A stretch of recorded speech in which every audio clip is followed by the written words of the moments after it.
Welcome back, everyone. This is Dave from Corman Productions, here to talk about This Is Us, Season 6, Episode 16, titled Family Meeting. The episode's description reads as follows. The Big Three make a plan for Rebecca. The episode was directed by Chris Koch, who we are pretty familiar with, and written by Dan Fogelman and Isaac Aptaker. Well, what we got here is another excellent episode of the series. The series seems pretty determined to finish out strong. There are those who criticize this episode for not painting Rebecca's illness in a realistic fashion, feeling that this was just way too easy, and the realness of those who suffer from this condition is much darker than what is shown here, much harder than what is shown here. And if that's your criticism, I feel you. But it doesn't really impact my overall feelings for this episode, which featured standout performances from Justin Hartley, Sterling K. Brown, and to a lesser extent, because she doesn't really have a flashy role here, Chrissy Metz. We start off in the past timeline with a montage with the perils of parenthood, mostly seen through the eyes of Rebecca. This episode does not paint Jack in a particularly flattering light. We see Rebecca continue to take care of the kids throughout the ages, finally settling in to the 5-year-old timeline. And eventually we also see the teen timeline, specifically shortly after Jack died. I wasn't surprised to settle into the 5-year-old timeline, but I was surprised to see the teenage actors again, played by Hannah Zeal, Logan Schroyer, and Niles Fitch. And to be honest, I was kind of confused by it initially. What were we doing in this timeline? What new information were we going to glean from being here? What was the overall connection between this and the current day story time, in the current time being 5 years in the future? There is no big theme here. There is no real connection to the current day timeline, except through Rebecca, highlighting her individual relationships with her kids and how she took care of them over the years to demonstrate exactly why the kids want to get this right, want to get taken care of Rebecca now with her illness in the current day timeline. When we first see Rebecca, she's waking up and crying for Miguel. Miguel, who as we know, passed away in the previous episode. But with her illness, Rebecca simply doesn't remember that. And this scene is absolutely heartbreaking. We eventually see the Big Three coming in to take care of her. And credits. When we come back, the Big Three are in the kitchen the morning after. Randall suggests that they need to have a family meeting to decide exactly what they're going to do with Mom now that Miguel is no longer around. Kevin is annoyed with this suggestion because he thinks they already have a plan and that Rebecca will continue to stay in the house that Kevin built for her. And he pleads with Kate to tell Randall that they already have a plan, that they've had a plan for a really long time. But Kate thinks that they indeed have to have a family meeting, and she seems so thrilled to be having this conversation because she knows exactly what's coming up. Happening into the scene is Madison and Isaac with the kids. I guess they're visiting from LA. Also present is Nicky and his wife, Edie, who says that the cabin is the best place he ever lived. But that includes a war zone and a rusted out trailer. So, it seems there isn't much competition for that distinction. The entirety of that family exits the scene, and eventually Beth happens upon it with Sophia and Philip. And Beth, sensing the energy, knows what's coming and decides to take the two significant others out of the picture so that they can have their little meeting with their feelings and the arguments and the drama. You know what? We all need a Beth in our lives. We cut to the teen timeline, which I'm not going to discuss very much past this point, except to say that they did an impressive job making the teen actors, which are now in like their 20s, look like their younger selves. And they even act like their past selves. So they did a pretty impressive job here, all in all. In the present day, 5 year in the future timeline, the big three settle down into their meeting. And it seems cordial at first, but of course it quickly goes downhill. Randall wants to move Rebecca to Philly, in with him and Beth. And I should point out the fact that Randall, of course, does not discuss this with Beth at all beforehand, though she knows what's coming. Still, Randall, you just never change in this department. You never think to check with your wife about these things. This, of course, makes Kevin mad, because he wants Rebecca to stay in the house that he built.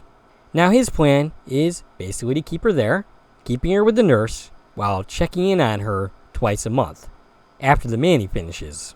Both of these plans are wrong. Both of these men are wrong. And this quickly gives me flashbacks of the end of Season 4, during the whole drug trial thing that Randall wanted to get Rebecca into, which led to the big fight with Kevin at the end of Season 4, and ended with them not speaking for most of Season 5. We soon see the same argument play out that we've seen time and time again with them. It's a mixture of ego, sibling rivalry, and each thinking that that they themselves are the right one, while Kate just kind of looks on, not saying anything, not really wanting to be there, not really wanting to deal with the situation, specifically the situation between Kevin and Randall. He doesn't want to be involved in that pissing match. Just like in Season 4, I tended to be a little bit more sympathetic to Kevin's argument, which is to respect Rebecca's wishes. However, he's still wrong. He's closer to right, but his idea is to leave Rebecca alone by herself, with the nurse, and maybe some more staff, which isn't quite the right way to go. Randall sees it as his sacred duty to be the one to take care of Rebecca, and sees no other option but his own. He doesn't see Kate or Kevin as anything other than the screw-ups in the past, who couldn't possibly handle this responsibility, overlooking how much they've grown. And I think Randall in general sees their growth and knows it. But here they all revert to form. They all revert to the same roles they've had their entire lives, which is depressing, but at the same time, extremely realistic. Meanwhile, down at the cabin with Beth and Sophie and Philip, we have Beth and Sophia playing out the argument that they know is happening. They each predict how things will go down. And initially, Philip seems impressed with the little play that he's watching in front of us, in front of him. But that won't remain the case forever.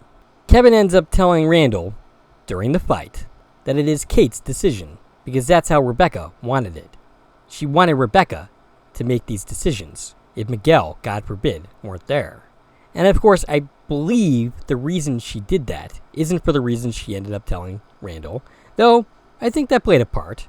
I think the big reason is she saw full well how Kevin and Randall acted in Season 4, with them eventually getting into a fight, and Rebecca was hoping to avoid that situation. Randall fires back that Kate has not said a word, and at this point, Randall realizes how big of a jackass he's actually being, and tries to make up for it. But the look on Kate's face and how she responds suggests that she doesn't really take to Randall's quasi-apology and attempt to smooth that over. She looks like she wants to tell him to go F himself.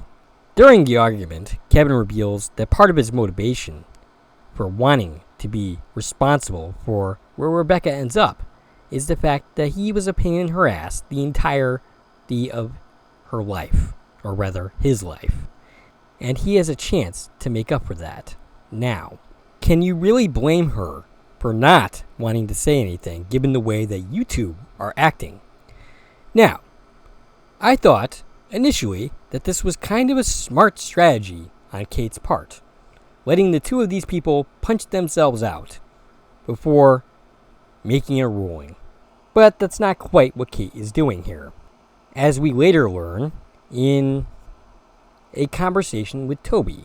She ends up calling Toby to check on the kids, and he ends up giving her advice, saying how impressive she was because she has this new job where I guess she's shaping the art curriculum in her location, her state, which I'm not going to lie, I'm a little surprised by. I'm having trouble seeing how she got from where she was 5 years ago to this in that little bit of time from where she was. But whatever, it's hardly the most unrealistic stretch that the show has made during the course of its time.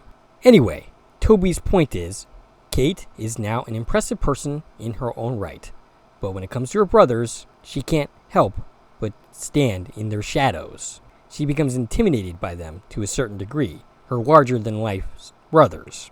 But Rebecca put her in charge for a reason, and she should trust that. She should trust herself.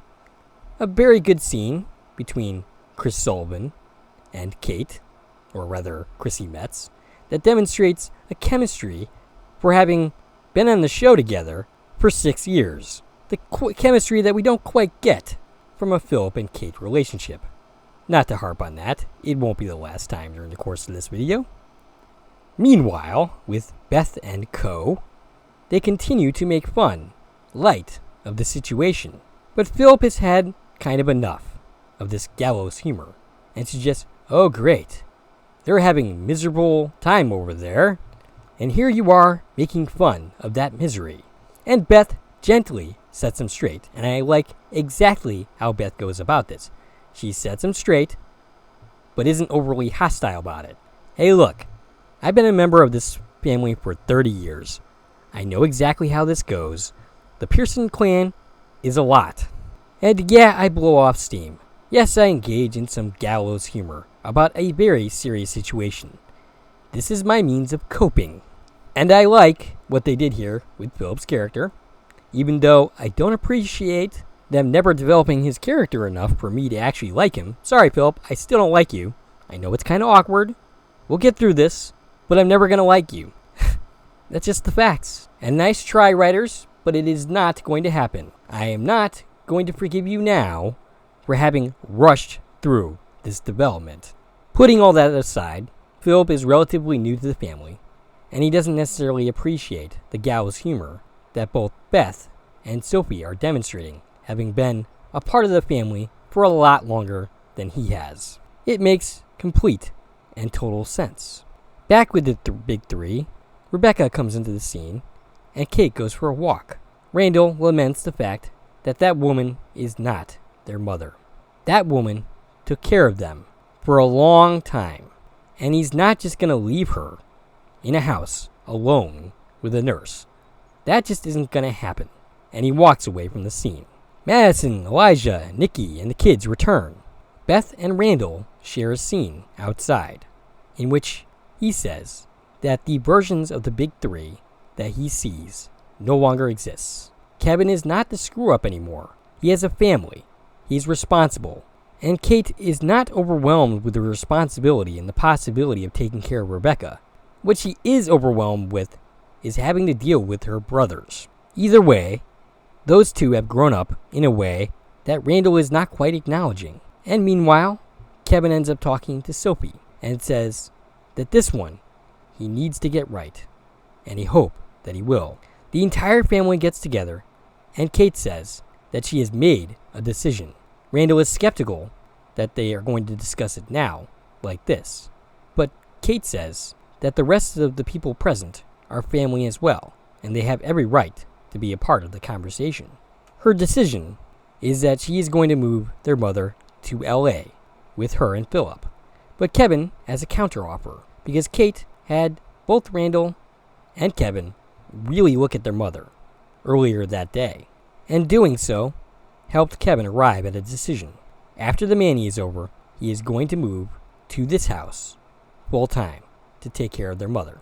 Now, initially, Kate doesn't want that because she doesn't want Kevin to be pulled away from his kids. Only that's not an issue because Elijah and Madison are going to move closer nearby.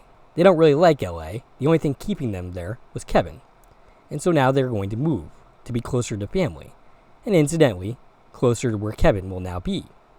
And Nikki also points out that Kevin will not be doing this alone with Sophie, because Nikki and Edie will both be nearby, living in the old cabin. Nikki ends up pointing out that Edie has turned into a halfway decent cook. And Edie says that Nikki has turned into a halfway decent man. It's really been fun watching Nikki this season, I gotta say. Griffin Dune continues to remain the MVP of this season. Kevin says to Randall that he knows that Randall doesn't think that he's up for this, that he's up for taking care of their mother in her final years. But he swears to him that he definitely is. Randall, listening to this, sticks out his hand and shakes Kevin's hand. And this is significant for two very big reasons.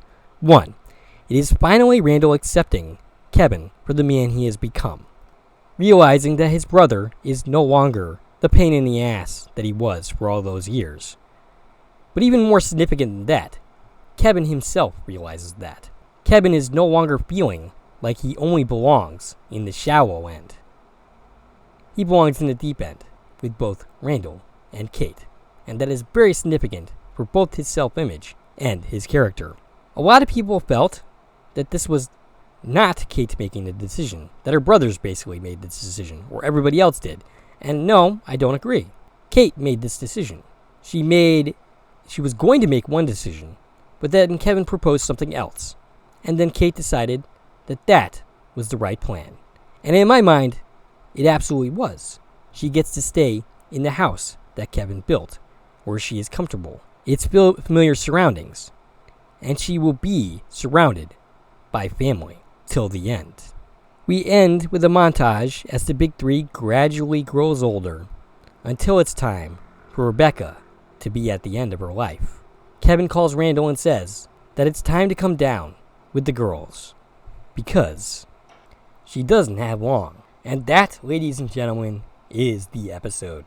Fantastic episode. I'm ignoring all that it took to get here. This has been a largely disappointing season where they've been rushing storylines, but they do very well here. This is not a rush story in any way. This is classic This Is Us. And that's probably how we're going to finish out. Next week, we got the penultimate episode, where some are speculating that this is where we will see Rebecca die. It is titled The Train, so that makes a lot of sense. Anyway, that's all I got for you for this video. If you like this video and want to support the channel, feel free to follow me on Twitter at Core Productions. You can join one of my two Facebook pages, the This Is Us discussion page, as well as the Corman Productions page. You can buy something from the Corman Productions store on Zazzle. You can buy me a coffee, which is a new way to support content creators such as myself. And of course, you can like, share, and comment, as well as subscribing to my channel. This is Dave from Corman Productions, signing off.